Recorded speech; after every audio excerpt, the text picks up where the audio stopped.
Hello everyone, जय हिंद। तो स्वागत है एक बार फिर सब सभी लोग का हमारे इस वीडियो में। तो मेरे भाई, आप सभी को पता है कि आपके इंटेलिजेंस ब्यूरो के जिन्होंने भी पेपर दिया था, स्पेशली सिक्योरिटी असिस्टेंट और सिक्योरिटी एग्जीक्यूटिव का, तो मेरे भाई आपका जो रिजल्ट है यानी कि फेज 1 का जो रिजल्ट है उसको डिक्लेयर कर दिया गया है। 17 तारीख को आपका जो रिजल्ट है वो डिक्लेयर हो गया है।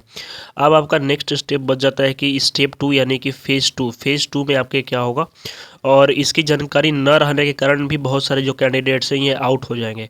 तो मैंने सोचा कि क्यों ना आप लोगों को साथ में इन्फॉर्मेशन शेयर की जाए ताकि आप लोग को सहायता हो सके और आप फेज़ 2 इजीली क्लियर कर लो। लेकिन उससे पहले भाई, अगर आप चैनल में पहली बार आ रहे हो तो चैनल को सब्सक्राइब जरूर कर लीजिएगा ताकि आपको आगे आने वाले जितने भी अपडेट्स हो सबसे पहले देखने को मिले। तो चलिए दोस्तों, बिना देर के वीडियो को शुरू करते हैं। तो सबसे पहले मेरे भाई, आप में से बहुत सारे लोगों का सवाल यही रहेगा कि सर जो आईबी फेज़ 2 है ये होता क्या है। तो इंटेलिजेंस ब्यूरो में जो फेज़ 2 होता है ना, एक तरह से कहें कि इसके सिलेक्शन के इंटेलिजेंस ब्यूरो में आपके 3 फेज होते हैं। फेज 1 आपका होता है जो कि आपने दिया है, फर्स्ट टेस्ट होता है, ठीक है। सेकंड जो होता है फेस टेस्ट यानी कि डिस्क्रिप्टिव टाइप का होता है। और थर्ड जो होता है ये इंटरव्यू होता है, ठीक है, इंटरव्यू होता है। तो ये 3 स्टेप्स होते हैं सिलेक्शन के लिए। और आपकी जो पोस्ट है सिक्योरिटी असिस्टेंट एंड एग्जीक्यूटिव के लिए, तो ये जो चीज़ है ना यही फॉलो होगी, ठीक है।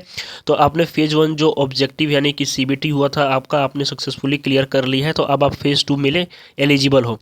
फेज़ 2 के लिए जो इंपॉर्टेंट चीज़ है वो ये है कि आप लोगों के साथ में मैं शेयर कर रहा हूँ कि अगर मैं बात करूँ इसके कि एग्ज़ाम पैटर्न के बारे में, तो आप सभी को पता होगा कि इसका जो एग्ज़ाम होगा यानी कि फेज़ 2 का ये 60 मिनट्स का पेपर होगा। ध्यान रखिएगा कि आपका जो पेपर होगा ये 60 मिनट्स का होगा, ठीक है। टाइम इसकी फुल मार्क्स 50 डिस्क्रिप्टिव रहेगा और इसमें निगेटिव मार्किंग नहीं होती, क्योंकि ये जो होता है ना ये लिखना होता है बाई पेन। आपको लिखना होगा पेपर में, आपको एक आंसर शीट मिल जाएगी और वहाँ पे आपको लिखना होगा चीज़ों को।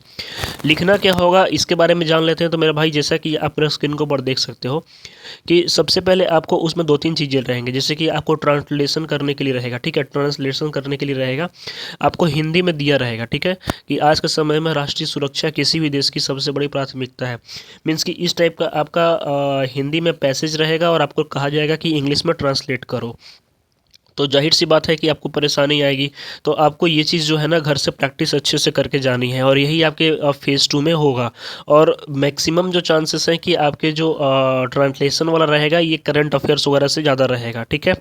अब कैसे, तो देखो फेज़ 2 में इम्पॉर्टेंट चीज़ यही होता है कि आपके जो एसे राइटिंग होती है ना, ये नेशनल इशू जो वर्तमान में चल रहा है, सिक्योरिटी, करेंट अफेयर्स, ठीक है, यानी यही टॉपिक्स रहेंगे। इसी से जुड़े हुए टॉपिक्स आपको देखने को मिलेंगे मेरे भाई। ट्रांसलेशन जो रहेगा हिंदी इंग्लिश, हो सकता है कि आपको हिंदी पैसेज दे दी जाए और बोला जाए कि इंग्लिश करो, या फिर इंग्लिश पैसेज दे दी जाए और बोल दिया जाए कि हिंदी करो। सेम चीज़। Simple language, clear handwriting, ये इंपॉर्टेंट है। ध्यान रखिएगा कि आपका जो लिखने का जो लैंग्वेज होना चाहिए सिंपल होना चाहिए और आपकी जो हैंड राइटिंग होनी चाहिए क्लियर होनी चाहिए, साफ़ सुथरी। यह नहीं कि अगर लिखा है कि राम अच्छा लड़का है तो आपने लिख दिया कि राम इज गुड बॉय, इस टाइप का अगर आप लिख दोगे तो फिर ये जो है आउट हो जाओगे आप। अच्छे से लिखना है ताकि उसको भी समझ में आए, Ram is a good boy, ठीक है, इस टाइप का। तो ट्रांसलेशन अगर आप हिंदी में कर रहे हो तो भी आपकी राइटिंग साफ़ सुथरी होनी चाहिए और इंग्लिश में कर रहे हो तो भी। इसमें निगेटिव मार्किंग नहीं है, बट डिपेंड करता है कि आपकी हैंड राइटिंग कैसी है। इसके अलावा इंपॉर्टेंट चीज़ ये है कि करेंट अफेयर्स से जो टॉपिक्स है ना ये ज़्यादा रहेंगे जो वर्तमान में चल रहे हैं। जैसे अयोध्या का राम मंदिर हो गया, या फिर आपके दिल्ली बम ब्लास्ट हो गया, या फिर और भी जो चीज़ें हो गई, उन सारे चीज़ों को जो है ना इसमें मेंशन किया जाएगा। ध्यान रखिएगा, ठीक है। चलिए, तो अब फेज़ 2 क्यों इम्पोर्टेंट है मेरे भाई। तो फेज़ 2 इम्पोर्टेंट इसलिए है कि इसके जो मार्क्स होते हैं ना ये फाइनल मेरिट में ऐड होते हैं। फेज़ 2 के जो मार्क्स होते हैं यानी कि फेज़ 1 प्लस फेज़ 2, ठीक है, ये जो होते हैं ना यही आपके सिलेक्शन को लेकर के आगे जाते हैं। तो सिर्फ क्वालिफाई नहीं, अच्छा स्कोर जरूरी है इसमें। ध्यान रखिएगा कि आपको 50 नंबर का है तो आप कम से कम ट्राई करो कि 30 प्लस आप स्कोर करो, ठीक है, 30 प्लस 35 प्लस। और पेपर एकदम सिंपल आएगा, आप डरिएगा मत कि फेज़ 2 का है। और चैनल को सब्सक्राइब कर लीजिएगा। मैं इसलिए कह रहा हूँ क्योंकि आप लोगों के साथ में मैं फ्री ऑफ कॉस्ट एक पूरा PDF प्रोवाइड करवाऊँगा आपको, जिसमें कि सारा टॉपिक्स इंपॉर्टेंट कवर रहेगा। ट्रांसलेशन का आप प्रैक्टिस कर लोगे, उससे बाहर एक भी नहीं जाएगा, ठीक है। इसके बाद जो होगा आपका फेज़ 3 होगा और स्किल टेस्ट इंटरव्यू जो होता है आपका इंटरव्यू होगा। बट इंपॉर्टेंट जो है ना कि स्ट्रॉन्ग राइटिंग जो है ना आपके सिलेक्शन के चांसेस को हाई कर देगी। यानी आपकी जो लिखने का तरीका है, आपकी क्लैरिटी कितनी है लिखने में, यही जो है ना आपका रिजल्ट तय करेगा मेरे भाई, ठीक है। इस चीज़ को आप ध्यान में रख के पेपर देने जाइएगा। तो इम्पॉर्टेंट चीज़ यही है कि आप सभी लोगों का जो पेपर होगा 60 मिनट का पेपर होगा, ठीक है, 60 मिनट का पेपर होगा। फुल मार्क्स 50 रहेंगे। और डिस्क्रिप्टिव में स्पेशली आपके ट्रांसलेशन रहेंगे और 1-2 क्वेश्चन 4 क्वेश्चंस आपके रहेगा, मीन्स कि इंग्लिश से जुड़ा हुआ, ठीक है। वो भी सेम लिखने वाला ही रहेगा, ठीक है, राइटिंग के लिए ही।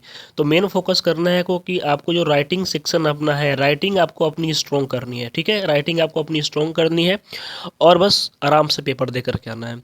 फेज़ 2 के लिए कंप्लीट जो हम कह सकते हैं कि गाइड फ्री ऑफ कॉस्ट मैं लेकर के आ रहा हूँ, प्रिपेयर हो रही है, तो चैनल को सब्सक्राइब जरूर कर लीजिएगा ताकि आपको इसका लाभ मिल सके। तो मिलते हैं मेरे भाई नेक्स्ट वीडियो में, तब तक के लिए धन्यवाद। जय हिंद।